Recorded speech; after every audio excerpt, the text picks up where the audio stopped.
If you can chat to your friends using WhatsApp, then you can make a great lesson plan using ChatGPT. Most people use ChatGPT to make a generic and boring lesson plan, and they try it once and then give up because they don't see the value of it compared to their years of teaching experience. AI is a tool and you can learn to use it really well. It's a skill to use it, and the good news is it doesn't depend on any computer knowledge.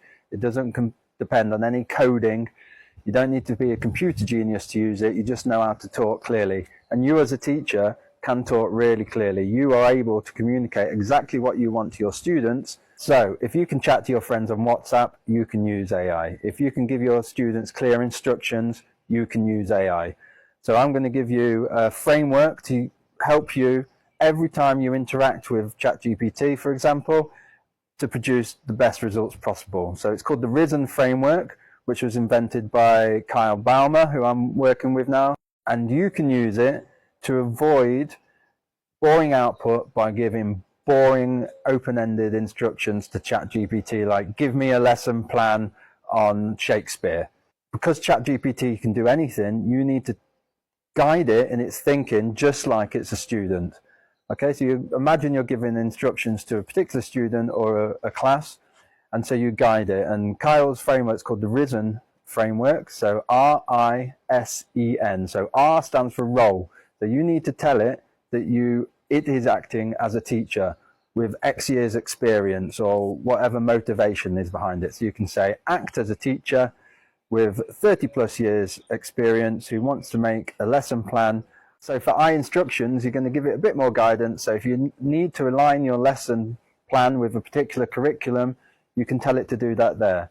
Then S, we've got the steps, the exact steps that it's going to take. Whereas for teachers, we can think of it more as scaffolding, like you're supporting a student through learning a new process. So you're guiding the student, you're guiding the AI. So you're giving it the exact steps that you want it to take. And then you move on to E, the end goal. So exactly what do you want to see at the end of this product? You want a lesson plan that is aligned, for example, for bilingual Year 8 students who have not read any Shakespeare yet. Give them a broad introduction to the author. You don't want it to be overwhelming, and you want it targeted at your particular student group, because you have a clear idea in your head how your lessons work best.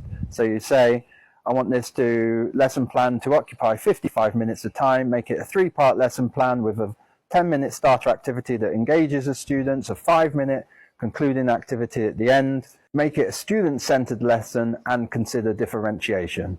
And with that framework, you do not have to do that every time you want ChatGPT to make a lesson plan for you. You can copy and paste it in again, so you keep a repository of all the ChatGPT instructions that we call prompts.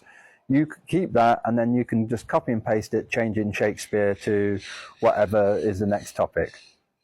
So this is really going to help you not only boost your productivity, but massively increase student engagement.